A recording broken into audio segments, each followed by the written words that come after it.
자, 이제 대단한 평가 8번 문제입니다. 어떤 명제가 있는데 x가 3이면 x세제곱 마이너스 k가 0이다. 이러한 명제가 참일 때 k 값을 구하라고 하는 문제입니다. 자, 앞으로 어떤 명제를 봤을 때에는 항상 무엇이면 무엇이다, 무엇이면 무엇이다 꼴로 이제 명제를 인식을 하라고 했죠. p이면 모든 명제는 p이면 q이다 모양으로 정리를 할 수 있다라고 했습니다. 자, 그때 이 p를 이 명제의 가정이라고 하고 그때 q를 이 명제의 결론이라고 하죠. 그래서 모든 명제는 가정과 결론을 잘 인식을 해야 됩니다.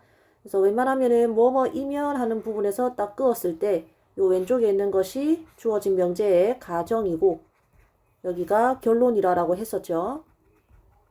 자, 그래서 가정에 의해서 지금 x는 뭐라고 생각해도 3이라고 생각해도 무방하죠. 그죠? 3이라고 생각을 해야 되죠. 여기 이것을 결론에 어떻게 x세제곱 마이너스 k 이꼴 0이라는 결론에 대입을 하면은 k 값이 간단하게 나오겠죠. 그래서 대입을 하면은 3의 세제곱 마이너스 k는 0. 따라서 k는 27. 명제의 가정과 결론을 구분할 수 있는지 물어보는 간단한 문제였습니다. 이제 9번 문제입니다. 전체 집합 U에 대해서 주어진 조건에 PQ의 진리집합을 각각 라지 P 그리고 라지 Q라고 하자 어떠한 명제 not P이면은 Q이다 가 참일 때 다음 중 항상 옳은 것을 골라라 하는 문제입니다. 수업 시간에 많이 강조했지만 어떤 명제의 참 거짓을 정말로 정확하게 파악하려면 원래 진리집합을 기반으로 이해를 해야 됩니다.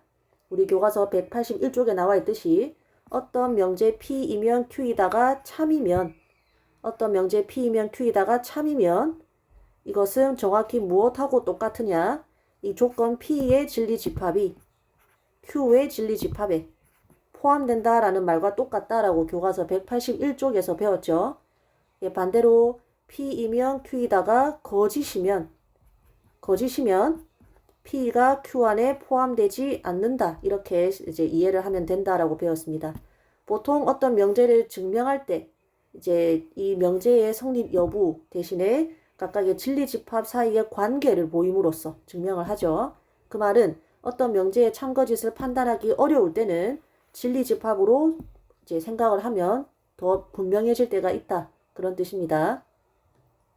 자, 그래서 이 문제 역시 마찬가지로 not P이면 Q이다가 참이므로 이 가정 not P의 진리집합, 즉 P의 여집합이 Q, 가정 Q의 진리집합, Q에 포함된다라는 결론을 얻을 수가 있죠. 지금 이 문제에서 말하고 싶은 게 사실 이만큼입니다. 같은 뜻입니다. 자, 따라서 벤 다이어그램을 그려봐도 되고 아니면 바로 답을 찾아도 되는데 그냥 벤 다이어그램 한번 그려보겠습니다. 전체 집합에서 집합 Q가 있고 이제 그 안에 진리집합 P의 여집합이 있는 거죠. 자, 그러면 이와 같이 판단했을 때 일단 1번 Q가 P에 포함되느냐 아니라는 게 우리 진리집합에서 바로 볼 수 있죠. P는 지금 이만큼이죠. 이제 P의 여집합을 제외한 나머지 부분이죠. 이제 여기에 Q가 포함되느냐 아니라는 것을 알 수가 있죠. 그래서 1번은 아니고 자, 2번 역시 마찬가지로 아니라는 것을 알 수 있는데 만약에 2번이 맞는지 아닌지 헷갈린다면 집합의 연산 관계를 조금 더 간단하게 고친 뒤에 파악을 해도 됩니다. 자, 2번에서 나오는 P의 여집합, 차집합 Q가 P다라는 말을 다르게 고쳐보면은 P의 여집합, 교집합, 그리고 Q의 여집합이 P다라는 말로 고칠 수 있죠. 이것은 우리가 뭘 사용했습니까? A 차집합 B는 A 교집합 B의 여집합과 같다라는 성질을 이용을 한 겁니다. 이것은 교과서 172쪽에 나와 있는 내용이고 자, 그러면 역시 또 드모르간 법칙에 의해서 이 녀석을 고치면 P의 여집합 Q의 전체 여집합이 P와 같다 이렇게 고칠 수 있겠죠. 이런 식으로 드모르간 법칙이나 뭐 차집합의 성질이나 여러 가지를 이용을 해서 아마 이거는 183쪽 아니면 173쪽일 텐데 찾아보시고 이러한 법칙들을 이용을 해서 지금 문제에 나와 있는 이 식이 너무 복잡하면 좀 간단하게 고친 뒤에 생각을 하면 된다라는 뜻입니다. 근데 지금 이 부분 P와 Q의 이제 여집합, P와 Q의 합집합. 지금 이제 왼쪽에 벤 다이어그램을 보시면은 P와 Q의 합집합은 사실상 전체 집합과 같다라는 것을 충분히 알 수 있어요. 근데 이게 아니죠. 틀린 말이죠. 그래서 얘가 아니기 때문에 얘도 아니고 따라서 이번에 틀렸다 이렇게 생각을 해도 되고, 아니면 이 말을 봤을 때 벤 다이어그램에서 바로 2번이 아니네 이렇게 판단이 되면은 그냥 아니라고 판단해도 무방합니다. 자, 3번은 비교적 쉬우니까 벤 다이어그램 보고 바로 판단할 수 있으니까 넘어가겠습니다. 3번도 아니라는 거 알 수 있고, 그 다음에 4번 한번 보도록 하겠습니다. 4번 P의 여집합과 Q를 합집합하면은 Q가 되느냐라는 말인데, 4번에 나와 있는 말 자체가 무엇과 필요 충분 조건, 즉 같은 뜻입니까? P의 여집합이 Q에 포함된다라는 말하고 똑같은 말이죠. 근데 이게 정확히 지금 문제에 나와 있는 상황과 똑같죠. 그렇기 때문에 4번이 맞는 말이다. 또한 5번은 Q가 P에 포함된다라는 말과 똑같은 말이죠. 근데 그렇지 않죠, 지금. 그래서 5번은 아닙니다. 지금 4번에 나왔다시피 어떤 두 집합의 합집합이 A이다. 그러면은 B는 A에 포함되고 어떤 두 집합이 교집합이 A이다. 그러면은 이제 A가 B에 아예 포함되고, 요거 우리 교과서의 역량 기르기에서도 했지만 뒤에 문제에서도 자주 나왔던 성질인데 외우시지 마시고 그냥 벤 다이어그램 그려보면서 당연하게 이해를 하시고 그거를 문제 풀 때 늘 이용을 하는 습관을 기르면 좋겠습니다.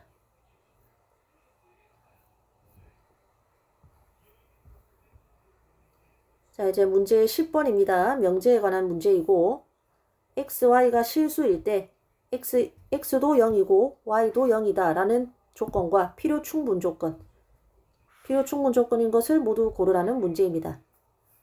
필요 조건, 충분 조건이라는 말은 교과서 186쪽에 잘 나와 있고, P와 Q가 이제 두 개가 어떤 조건일 때 P이면 Q이다가 참일 때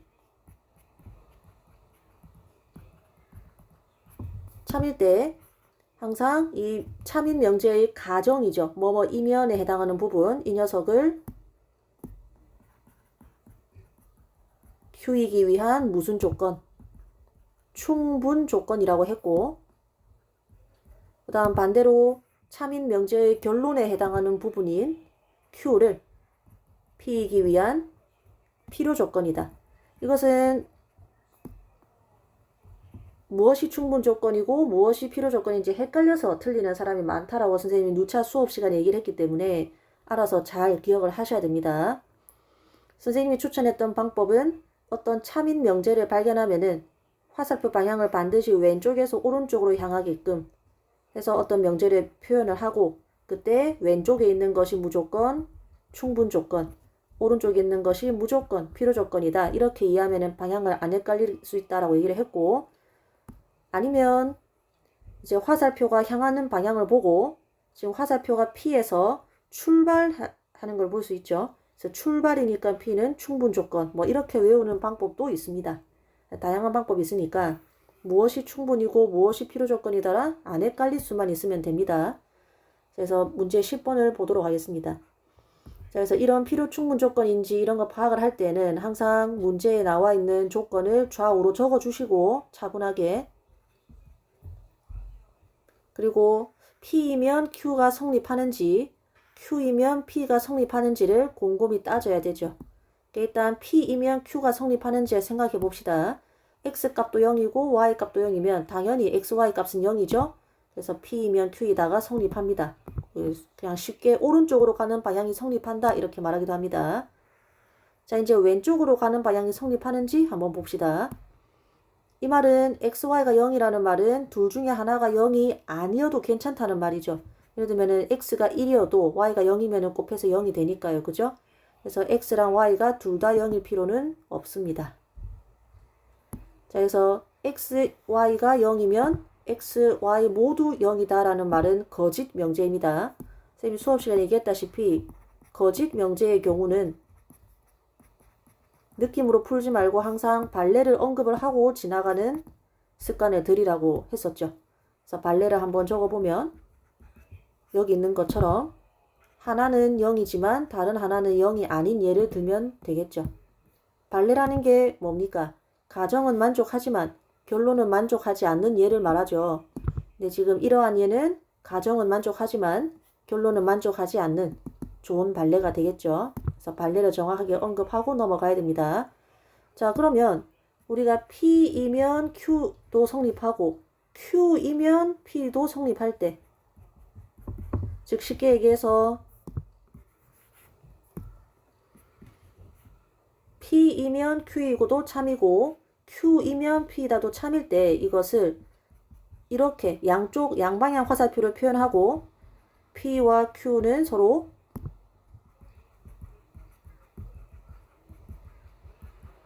필요 충분 조건이라고 하는데, 얘는 보면 양방향 화살표가 성립하지 않죠. 정확히 말하면 이 녀석은 P는 Q이기 위한 충분 조건이지 필요 충분 조건은 아니죠. 그래서 기억은 아닙니다.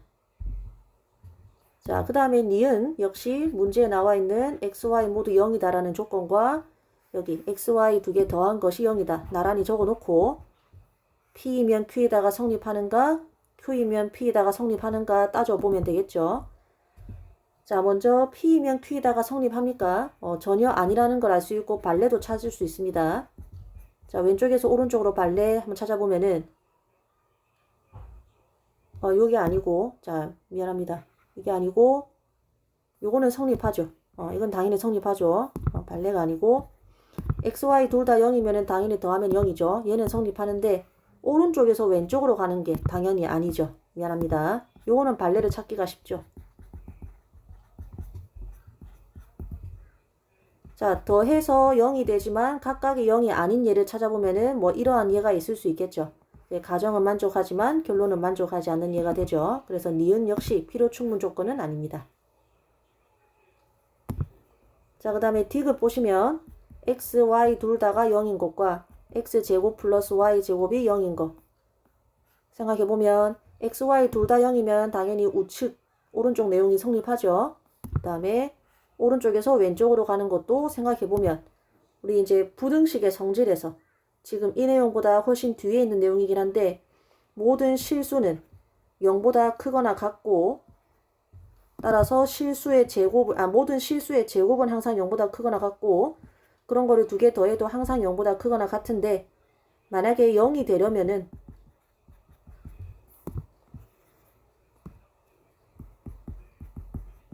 이거는 항상 0보다 크거나 같은데 0이 되려면은 각각이 0이 되어야 되고 그 말은 x, y 모두 0이 되어야 된다 라는 내용을 배웠었죠. 이 내용은 어디 있느냐 교과서 191쪽에 있고 교과서 191쪽까지 안 가더라도 상식적으로 생각해낼 수 있는 부분이죠.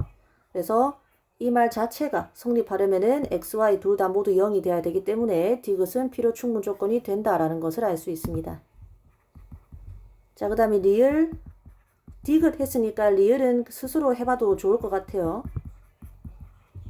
자, 일단 x, y 모두 0일 때 우변은 성립하죠. 그 다음에 절대값 역시 항상 0보다 크거나 같은데 두 개 더해서 0이 됐다는 말은 사실 각각이 0이 돼야 된단 말이죠. 그래서 x, y 모두 0이 돼야 되니까 주어진 명제와 그것이 여기 모두 성립함으로 필요 충분 조건이 되겠습니다. 자, 그래서 여기서 지금 필요 충분 조건인 것들을 좀 적어보면 결론은 x, y 둘 다 0이라는 말이나 x제곱 플러스 y제곱이 0이라는 말이나 절대값 x 플러스 절대값 y가 0이라는 말이나 물론 x, y가 지금 문제처럼 실수일 때 얘기입니다. 이 세 가지는 서로 모두 필요 충분 조건인 것을 알 수가 있습니다. 따라서 문제 풀 때 이 세 가지는 그냥 같은 뜻이구나 이렇게 좀 알고 있어도 문제 푸는 데 좀 도움이 될 수 있겠죠.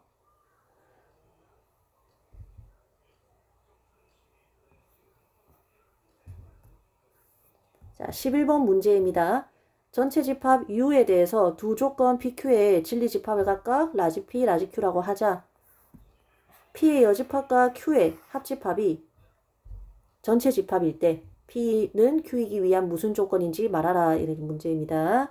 자, 먼저 필요 충분 조건에 대한 내용이 복습이 되어야겠죠. 교과서 186쪽에 나와 있고 P이면 Q이다 라는 명제가 참일 때 기호로는 화살표에 두 줄 끄면 이게 주어진 명제가 참이다 그런 뜻이면서 참인 명제의 가정 P이면이니까 이거 가정 맞죠? 가정 부분을 뭐라고 하느냐?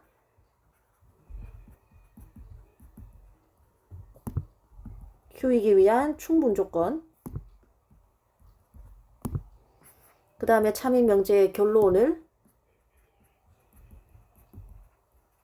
P이기 위한 필요 조건이라고 한다라고 배웠죠. 이 두 개 절대 헷갈리지 말라 했습니다.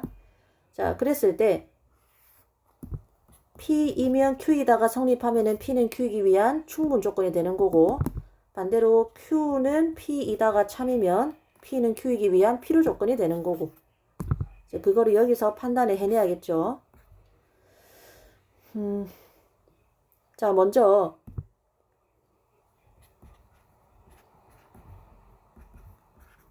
이 내용을 다른 식으로 변형을 한번 해보겠습니다. 왜냐하면 머릿속으로 알고 있는 집합에 관한 여러 가지 성질 중에서 합집합이 들어가는 성질을 다 떠올려 보더라도 이거를 뭐 어떻게 할 수가 없죠. 그죠? 분명히 P하고 Q 사이에는 포함 관계가 있을 겁니다. 포함 관계가 있을 텐데 이제 합집합으로 포함 관계를 이끌어내는 것은 우리가 배운 적이 거의 없어요. 없기 때문에 이 합집합을 다른 교집합이나 다른 것으로 바꿔주기 위해서 여러 가지 방법이 있겠지만 전체에다가 양변에 여집합 기호를 씌워 보겠습니다. 그러면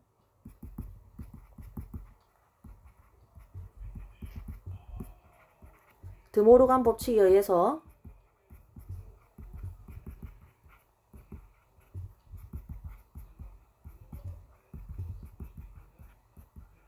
이렇게 되죠. 그렇기 때문에 또 전체 집합의 여집합은 공집합이기 때문에 이렇게 적을 수 있죠. 이렇게 고치고 나니까 드디어 문제에서 많이 봤던 모양이 나오죠. 요거는 뭐다? P 차집합 Q로 고칠 수가 있죠.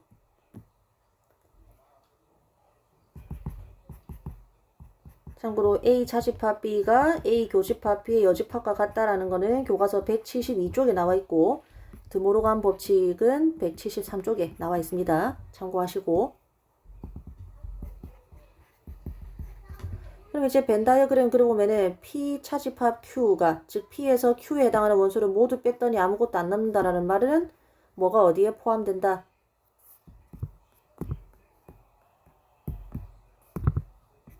이 P에 있는 원소가 모두 Q에 포함된다는 말이잖아요. 그러니까 여기서 Q에 있는 원소를 다 빼니까 아무것도 안 남는 거니까 그죠? P가 지금 전체 그거 Q에 포함된다라는 뜻이죠. 따라서 P가 Q에 포함된다. 따라서 P이면 Q이다가 참이다. 이렇게 생각을 할 수가 있죠. 따라서 P는 Q이기 위한 무슨 조건이다. 충분 조건이다. 이렇게 문제를 풀 수 있겠습니다.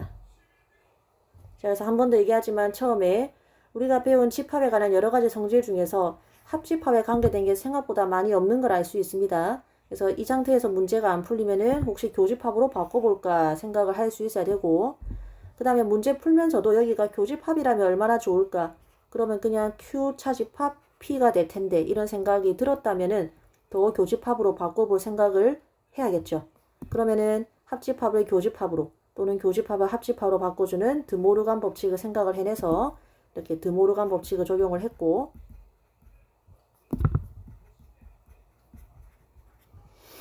그 다음에 이런 모양은 차집합 성질에서 배웠던 거니까 이제 바로 떠올라야 되는 게 되겠고 그 다음에 이제 교과서에 공식으로 나와 있는 건 아니지만 A 차집합 B가 공집합이라는 말은 A가 B에 포함되어 있다는 말이다. 그리고 그동안 문제 풀면서 많이 등장했던 게 또 필요 충분 조건이 다른 표현들이 A와 B의 합집합이 B이다. 그 다음에 교집합 하면은 A다. 뭐 이런 것들. 이런 것들이 다 결국에는 같은 내용이라는 거 많이 다뤘었죠. 그래서 이런 것들도 정리를 해 놓았다면 또는 많이 풀었다면 여기서 이렇게 바로 넘어갈 수 있었겠죠. 여러 가지 집합의 성질을 군데군데 잘 쓸 수가 있어야겠습니다.